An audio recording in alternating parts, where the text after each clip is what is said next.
네, 오늘도 우리 성령의 열매 다시 복습하면서 좀 정리를 하려고 합니다. 성령의 9가지 열매 가운데 가장 먼저 나오는 것이 사랑의 열매입니다.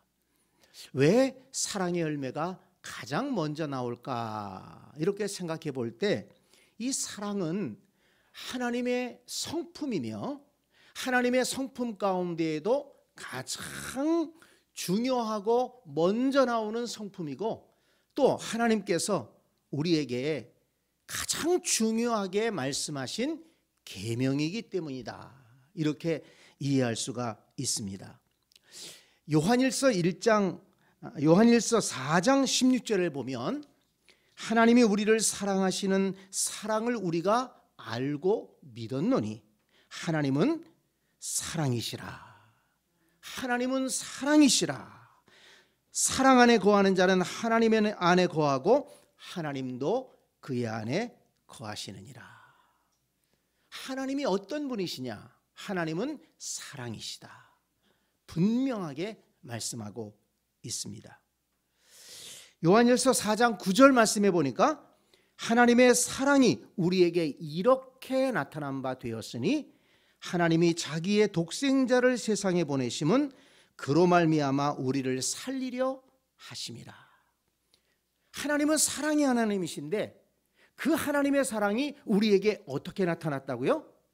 독생자를 우리에게 보내주셔서 우리를 살리기 위해서 독생자를 보내주셨다는 것입니다. 다 내어줄지라도 자기 독생자를 내어준다는 것, 이건 어려운 일 아닙니까? 그런데 하나님의 사랑이 얼마나 크신지 우리를 살려주시기 위해서, 살리기 위해서 독생자를 보내주셔서 십자가에 못 박아 죽게 하심으로, 우리의 죄를 대신 감당하게 하심으로 우리를 살려주셨다는 것입니다. 그래서 이 십자가는 하나님의 사랑이 가장 크게 나타난 것이죠. 그래서 십자가의 사랑으로 우리가 구원받았다. 하나님의 사랑의 표가 바로 십자가에서 나타나셨습니다. 뿐만 아니라 하나님께서 우리에게 주신 계명 가운데 가장 중요한 계명이 무엇입니까? 바로 사랑의 계명이라는 것입니다.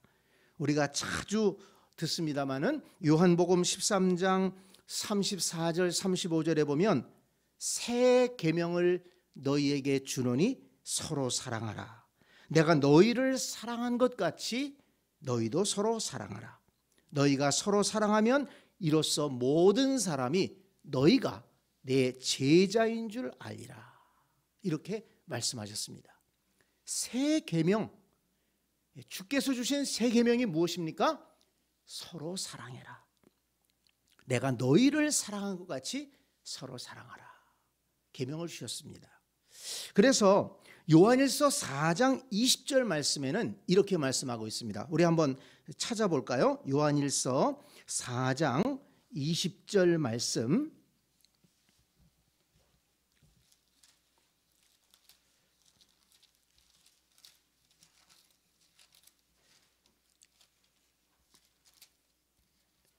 요한일서 4장 20절 말씀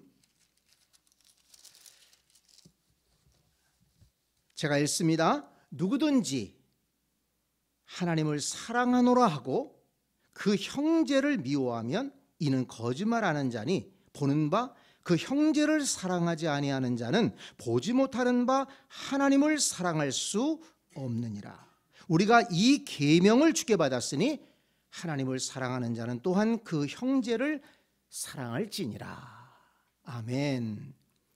하나님이 사랑이시고 우리에게 사랑의 계명을 주셨기 때문에 하나님을 사랑하는 자는 형제를 사랑해야 된다는 것입니다. 하나님을 사랑한다고 하면서 형제를 사랑하지 않는다? 이건 말이 안 된다는 거예요. 이 계명을 우리가 받았다. 주님께 받았다. 그래서 우리가 하나님을 사랑하는 자는 형제를 사랑하는 것이 마땅하다. 이렇게 말씀에서 가르쳐주고 있습니다. 이 말씀만 우리가 마음에 담고 살아간다고 할지라도, 신앙생활을 한다고 할지라도 우리가 사랑을 실천하며 살아가는 그런 신앙인이 될 수 있을 것입니다. 그래서 우리가 갈라디아서의 말씀을 우리가 본문으로 읽었는데요, 이 갈라디아서에서 사도 바울이 이렇게 정리를 하죠. 갈라디아서 5장 14절, 우리가 아까 읽은 말씀의 앞부분인데요, 온 율법은 내 이웃 사랑하기를 내 자신같이 하라 하신 말씀에서 이루어졌나니 만일 서로 물고 먹으면 피차 멸망할까 조심하라. 바울이 이렇게 정리했습니다. 온 율법, 구약 시대부터 하나님께서 말씀하신 그 많은 율법들, 말씀들은 내 이웃을 사랑하라고 하신 그 말씀에 다 이루어졌다. 그 말씀에서 이루어졌다. 하나님의 그 계명을 요약하면, 한 가지로 요약하면 내 이웃을 내 몸과 같이 사랑하라 하는 것이다. 이렇게 바울이 정리를 했습니다. 그러니까 성경 말씀을 읽으면서 사랑의 열매를 맺는 사람으로 변화되지 않는다면 그건 문제가 있다는 얘기죠. 그래서 우리가 정말 성령의 은혜, 성령의 능력을 힘입어서 우리가 사랑하는 삶을 살아가야 할 줄로 믿습니다. 기독교인은, 그리스도인은 어쩔 수 없이 사랑을 실천하며 살아갈 수밖에 없는 존재입니다. 왜냐하면 우리가 믿는 하나님이 사랑의 하나님이시고 우리는 하나님으로부터 십자가의 사랑을 받은 사람들입니다. 이 세상에서 줄 수 없는 놀라운 사랑을 입은 자들이고 또 지금도 하나님의 사랑 가운데 살고 있기 때문에 우리는 사랑하면서 살아갈 수밖에 없는 존재들이다 하는 것을 우리가 말씀을 통해서 깨달을 수 있습니다. 자, 그러면 어떻게 하는 것이 구체적으로 사랑하는 삶일까? 우리가 성경을 통해서 좀 깨닫기를 원하는데요, 우리가 잘 아는 요한일서 3장 18절에 보면 자녀들아 우리가 말과 혀로만 사랑하지 말고 어떻게 사랑하자고요?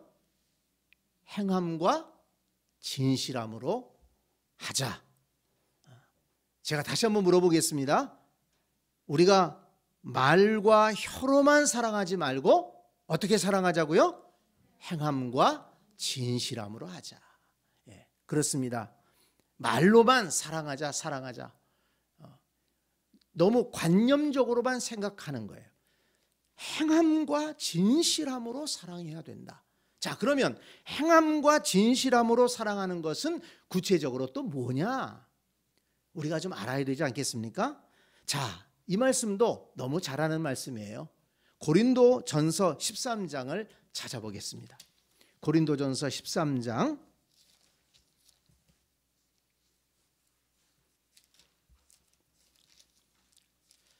고린도전서 13장 4절로 7절까지의 말씀.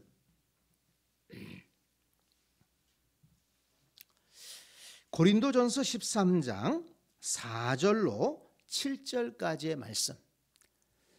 자, 여러분 저와 같이 작은 소리로 한번 읽어보시겠습니까? 4절로 7절 시작. 사랑은 오래 참고 사랑은 온유하며 시기하지 아니하며 사랑은 자랑하지 아니하며 교만하지 아니하며 무례히 행하지 아니하며 자기의 유익을 구하지 아니하며 성내지 아니하며 악한 것을 생각하지 아니하며 불의를 기뻐하지 아니하며 진리와 함께 기뻐하고 모든 것을 참으며 모든 것을 믿으며 모든 것을 바라며 모든 것을 견디느니라.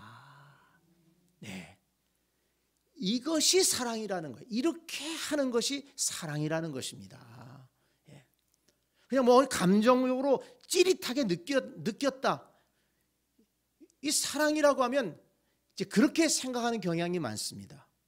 물론 그것도 사랑의 감정이죠. 좋아하는 감정이 있어야 되지 않습니까? 그렇지만 우리가 살아가면서 구체적으로 사랑을 실천하고자 할 때 과연 뭐가 사랑이냐? 어떤 행동이 사랑이냐? 여기서 15가지를 이렇게 잘 가르쳐 주었습니다. 자, 여러분 다시 한번 조금 천천히 우리 한 번 더 읽어보겠습니다. 4절부터 7절까지 시작. 사랑은 오래 참고 사랑은 온유하며 시기하지 아니하며 사랑은 자랑하지 아니하며 교만하지 아니하며 무례히 행하지 아니하며 자기의 유익을 구하지 아니하며 성내지 아니하며 악한 것을 생각하지 아니하며 불의를 기뻐하지 아니하며 진리와 함께 기뻐하고 모든 것을 참으며 모든 것을 믿으며 모든 것을 바라며 모든 것을 견디느니라. 아멘. 이 말씀을 다 좀 외웠으면 좋겠습니다. 그래서 이 말씀을 우리가 입으로 늘 외우면서 정말 사랑의 사람으로 행함과 진실함으로 사랑하는 그런 그리스도인들이 되었으면 좋겠습니다. 자, 그 다음에 성경을 보니까 또 하나 사랑과 연결시키면서 강조하는 것이 있는데요. 잠언 10장 말씀을 찾아보겠습니다. 구약의 잠언 10장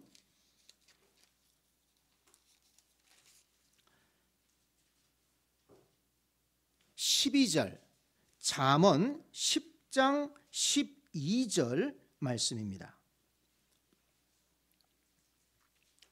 920쪽 잠언 10장 12절 같이 한번 읽어볼까요? 미움은 다툼을 일으켜도 사랑은 모든 허물을 가리느니라. 아멘. 우리 아멘 합시다. 아멘. 미움은 다툼을 일으키죠. 그렇죠. 당연하죠. 근데 사랑은 모든 허물을 가리느니라. 모든 허물을 가리느니라. 그러니까 사랑이 뭡니까? 허물을 가려주는 거예요. 허물을 덮어주는 겁니다. 그러니까 사랑한다고 할 때, 행함과 진실함으로 사랑한다고 할 때 허물을 덮어주는 것이 사랑이다. 자, 같은 말씀인데요. 베드로전서 4장 8절을 보겠습니다. 자, 신약 성경 베드로전서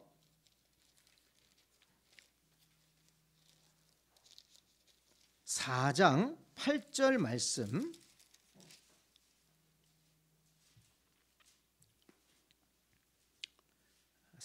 신약성경 382쪽 베드로전서 4장 8절 같이 읽습니다. 무엇보다도 뜨겁게 서로 사랑할지니 사랑은 허다한 죄를 덮느니라. 아멘. 여기서는 한 걸음 더 나아가는데요. 이 잠언에서는 허물을 덮어준다, 허물을 가려준다. 그게 사랑이다. 근데 베드로전서에서는 사랑은 허다한 죄를 덮느니라. 허물 정도가 아니고 죄까지도 덮어준다 하는 것입니다. 그러니까 죄 짓는 것을 방관한다는 얘기가 아니에요. 이것은 이 상대방이 잘못한 거, 어떤 사람이 잘못하고 또 하나님 앞에 죄를 짓고 이런 것들을 비난하고 비방하고 떠버리는 것을 말하는 거죠. 그렇지 않는 거예요. 기도해 줘야죠. 죄 짓는 사람이 있으면 기도해 줘야죠. 또 성경에서는 죄 짓는 사람은 조용히 찾아가서 권면하라고 그랬어요. 그래서 그 죄에서 돌아올 수 있도록 하라고 그랬거든요. 그래도 말을 안 들으면 교회의 여러 사람들과 함께 가서 권면해라. 그래도 안 들으면 교회에서 그냥 무시해버려라. 그렇게까지 말씀하셨어요. 그렇지만 여기에서 말씀하는 모든 죄를, 허다한 죄를 덮느니라, 이런 말씀은 어떤 사람의 잘못하는 것 보았다고 해서 그냥 비난하고 비방하고 떠버리는 것들, 이런 행동을 하면 안 된다. 사랑함으로 덮어주면서 가려주면서 돌아올 수 있도록 기도해 줘야 된다는 거죠. 잘 이끌어줘서 올바른 삶으로 인도해야 된다라는 것을 말씀하는 겁니다. 그래서 이런 말씀을 볼 때 사랑이라고 하는 것은 무엇이냐? 모든 허물을 덮어주고 또 죄를 덮어주는 것이다. 이렇게 우리가 말씀을 통해서 깨달을 수가 있습니다. 자, 그 다음에 한 가지 더 성경에서 사랑과 연결시키는 것이 있는데요. 요한일서 3장 말씀을 보겠습니다. 요한일서 3장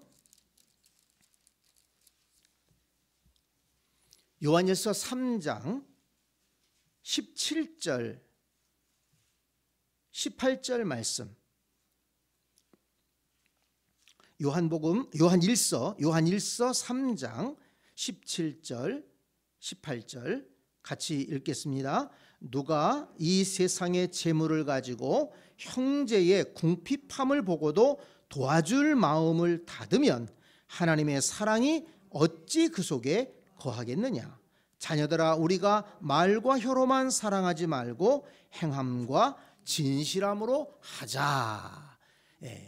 여기에서 행함과 진실함이 나온 것입니다. 재물을 가지고 있으면서 형제의 궁핍함을 보고도 도와줄 마음을 닫으면 하나님의 사랑이 어찌 그 속에 있겠느냐. 다시 말해서 사랑이란 무엇입니까? 도와주는 것입니다. 도와줄 수 있으면 도와주라는 거예요. 뭐 도와줄 수 없으면 할 수 없죠. 그렇지만 도와줄 수 있다면 도와주라는 것입니다. 그게 행함과 진실함으로 사랑하는 것이다. 그래서 여러분, 갈 수 있는 대로 우리 주변에서 도움이 필요한 사람들이 있으면 힘 닿는 데까지 도와주기를 힘쓰는 우리가 되기를 원합니다. 많은 것을 도와주지 못할지라도 어떤 사람에게는 작은 그 도움이 큰 도움이 될 수가 있습니다. 그리고 도움이라는 것은 꼭 돈으로만 도와주는 게 도움은 아니더라고요. 우리가 친절한 말로써 격려로서 도울 수 있고 기도로 도울 수가 있고 또 나는 적은 것이지만 함께 힘을 모아서 또 이렇게 도울 수 있고 도우려고 하는 마음을 가지면 여러 가지 또한 생각이 모아지고 또 기도가 모아지고 그래서 어려움에 처한 사람을 위로하고 도울 수가 있습니다. 자, 그래서 성경을 보면 이렇게 크게 이 사랑하는 것에 대해서 이렇게 성경에서는 구체적으로 연결시켜서 우리에게 교훈을 주고 있습니다. 그래서 막연하게 사랑한다, 사랑해야 된다라고 생각하지 말고 이 하나님의 말씀을 우리가 잘 마음에 담고 고린도전서 13장에 있는 말씀, 또 이 잠언에 있는 말씀, 또한 요한일서 3장에 있는 말씀, 오늘 우리가 배운 말씀을 우리 마음속에 잘 담고 우리가 실천하면서 나아간다면 우리는 사랑의 열매를 맺는 그런 그리스도인으로 살아갈 수 있는 줄 믿습니다. 두 번째 열매는 희락의 열매죠. 희락은 기쁨이라는 단어와 같은 말입니다. 성령께서 우리 안에 역사하시고 성령님과 우리가 함께 살아간다면 기뻐하며 살아갈 수 있다는 것입니다. 이 기쁨은, 희락은 하나님께서 믿는 자에게 주시는 자기 백성에게 주시는 선물이라는 것을 우리가 알 수가 있습니다. 자, 로마서 15장 말씀을 찾아보겠습니다. 로마서 15장 13절 말씀을 찾아보겠습니다.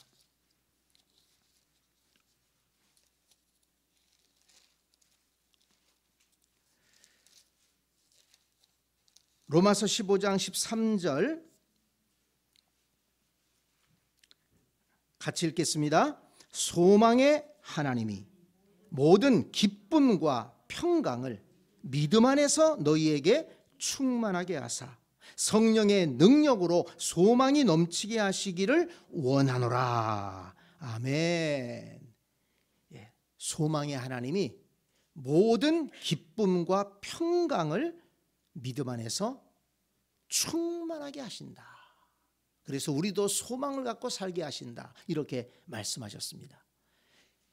기쁨과 평강을 하나님께서 우리에게 주십니다. 여러분, 하나님에게 기쁨과 평강을 구하시기를 바랍니다. 성령께서 함께 하시면 기쁨과 평강의 은혜를 누리게 되는 것입니다. 자, 하나님은 우리가 정말 기뻐하며 살기를 원하신다는 것을 우리는 알고 있습니다. 데살로니가전서 5장 16절 18절에 보면 하나님의 뜻이 나와 있죠. 이것이 하나님의 뜻이다. 이렇게 말씀한 성경이 여기에 있습니다. 뭐라고 그랬습니까? 항상 기뻐하라. 쉬지 말고 기도하라. 범사에 감사하라. 이것이 그리스도 예수 안에서 너희를 향하신 하나님의 뜻이니라. 이 말씀을 다시 한번 좀 살펴볼 기회가 있을 것 같습니다. 왜냐하면 이 말씀도 너무 중요한 말씀이에요. 우리가 성령의 열매를 맺으면서 우리가 신앙생활하는 거 참 복된 신앙생활인데, 이 데살로니가 전서에 나오는 이 말씀, 항상 기뻐하라, 쉬지 말고 기도하라, 범사에 감사하라, 이 세 가지를 정말 실천하면서 삶 속에서 이것을 행하면서 살아간다면 이것은 하나님의 뜻이지만 우리에게는 정말 복된 삶이 될 것입니다. 하나님께서 왜 이것을 하나님의 뜻이라고 말씀하셨을까요? 하나님이 우리를 사랑하시기 때문에 그렇습니다. 우리가 어떻게 살기를 원하신다고요? 항상 기뻐하라, 쉬지 말고 기도하라, 범사에 감사하라. 그 중심에 기도가 있어요. 항상 기뻐하라, 쉬지 말고 기도하라, 범사에 감사하라. 항상 감사하기 위해서 쉬지 말고 기도해야 되고, 범사에 감사하기 위해서 쉬지 말고 기도해야 됩니다. 기도가 중심에 있어요. 기도하는 삶을 중심으로 항상 기뻐하고 범사에 감사하면서 살아가는 것이 하나님의 뜻이라는 것입니다. 하나님이 우리를 사랑하시기 때문에 하나님은 우리가 우중충하게 살기를 원하시지 않는 거예요. 우울하게 살기를 원하시지 않는 겁니다. 하나님의 뜻이다. 이렇게 말씀했습니다. 그래서 이 성령의 9가지 열매 가운데 두 번째, 이 희락의 열매는 하나님이 우리에게 주시는 영적인 기쁨, 하나님 나라를 소망하는 기쁨, 하나님과 동행하는 기쁨, 또 어려움 속에서도 하나님께서 우리에게 힘이 되어 주시고 그 어려움을 잘 이겨나가게 하시는 그 하나님의 능력을 경험하면서 누리는 기쁨이라는 것입니다. 세상에 여러 가지 기쁨이 있죠. 육체적인 기쁨도 있고 영적인 기쁨도 있습니다. 이 세상에서 누리는 기쁨도 있고 하나님 나라에서만 누리는 기쁨이 있습니다. 근데 우리는 하나님을 믿는 사람들로서 우리는 영적인 기쁨이 있고 또 하나님 나라 백성으로서의 기쁨이 있습니다. 그렇다고 해서 이 세상에서의 어떤 기쁨들을 무시하는 것은 아닙니다만은 이 세상에서 누리는 그런 기본적인 기쁨과 아울러서 우리 그리스도인들에게는 영적인 기쁨이 있고 하나님 나라 백성으로서의 기쁨이 있다는 것입니다. 그 기쁨을 성령 안에서 누리면서 살아가야 된다. 그렇기 때문에 성령님과 함께하면 그런 기쁨이 우리 속에 있게 되고, 그래서 우리가 항상 기뻐하는 삶을 살아갈 수가 있다는 것입니다. 성도 여러분, 성령님과 동행하면서 기쁨의 열매를 풍성하게 맺으며 기뻐하며 살아가는 우리 모두가 되기를 간절히 축복합니다. 성령의 열매 세 번째는 화평의 열매라고 했습니다. 화평의 열매, 성령님과 함께하면 화평의 열매를 맺게 된다. 하나님께서 이 화평의 열매를 우리에게 보여주셨죠. 자, 골로새서 1장 20절 말씀을 찾아보겠습니다. 골로새서 1장 20절,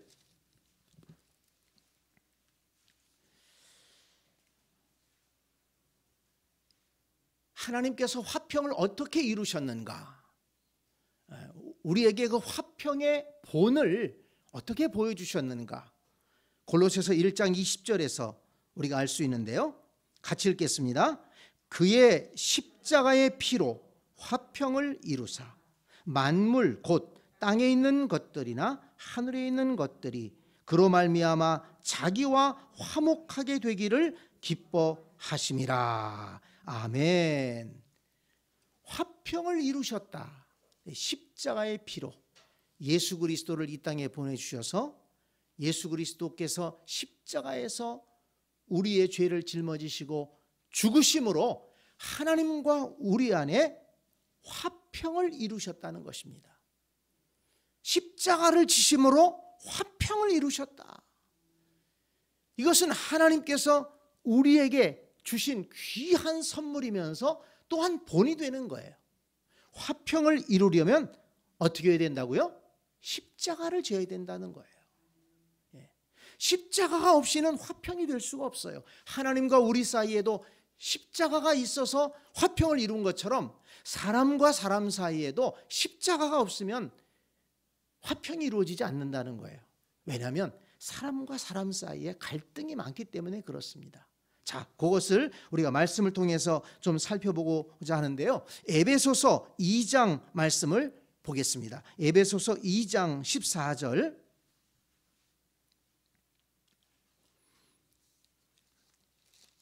에베소서 2장 14절.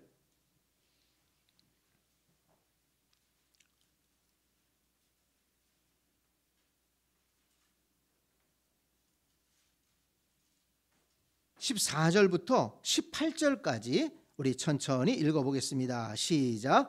그는 우리의 화평이신지라 둘로 하나를 만드사 원수된 것 곧 중간에 막힌 담을 자기 육체로 허시고 법조문으로 된 계명의 율법을 폐하셨으니 이는 이 둘로 자기 안에서 한 새 사람을 지어 화평하게 하시고 또 십자가로 이 둘을 한 몸으로 하나님과 화목하게 하려 하심이라. 원수된 것을 십자가로 소멸하시고 또 오셔서 먼 데 있는 너희에게 평안을 정하시고 가까운 데 있는 자들에게 평안을 전하셨으니 이는 그로 말미암아 우리 둘이 한 성령 안에서 아버지께 나아감을 얻게 하려 하심이라. 아멘. 이 말씀의 배경에는 유대인과 이방인이 있습니다. 그래서 이 유대인들은 이방인들을 굉장히 멸시하고 하나님의 약속에서 벗어나 있다 이렇게 생각하면서 이방인들을 용납하지 않으려고 했습니다. 그렇지만 바울은 증거하는 것입니다. 예수 그리스도께서 이 땅에 오셔서 십자가에서 죽으심으로 이제는 유대인과 이방인이 갈라지는 게 아니라는 거예요. 십자가 안에서는 다 하나님의 자녀가 될 수 있다는 것입니다. 유대인의 혈통적인 조건이 중요한 게 아니라 십자가의 보혈을 믿는, 이제는 십자가의 혈통이 중요한 거예요. 십자가로 하나를 만드셨다. 이것을 바울은 강조하면서 이제는 너희가 서로 이방인이든 유대인이든 남자든 여자든 배운 사람이든 못 배운 사람이든 건강한 사람이든 병든 사람이든 간에 다 예수 안에서 하나 되어서 하나님 앞에 나아간다. 이것을 강조했습니다. 이 사실을 알고 우리 그리스도인들은 화목하게 하는 일꾼으로 살아가야 된다. 이것을 바울은 강조하죠. 자, 고린도후서 5장 말씀을 찾아보겠습니다.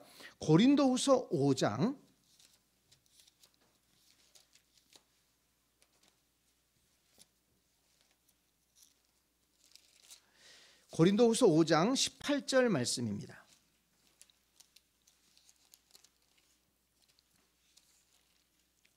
고린도후서 5장 18절 19절 말씀 같이 읽겠습니다. 모든 것이 하나님께로서 났으며 그가 그리스도로 말미암아 우리를 자기와 화목하게 하시고 또 우리에게 화목하게 하는 직분을 주셨으니 곧 하나님께서 그리스도 안에 계시사 세상을 자기와 화목하게 하시며 그들의 죄를 그들에게 돌리지 아니하시고 화목하게 하는 말씀을 우리에게 부탁하셨느니라.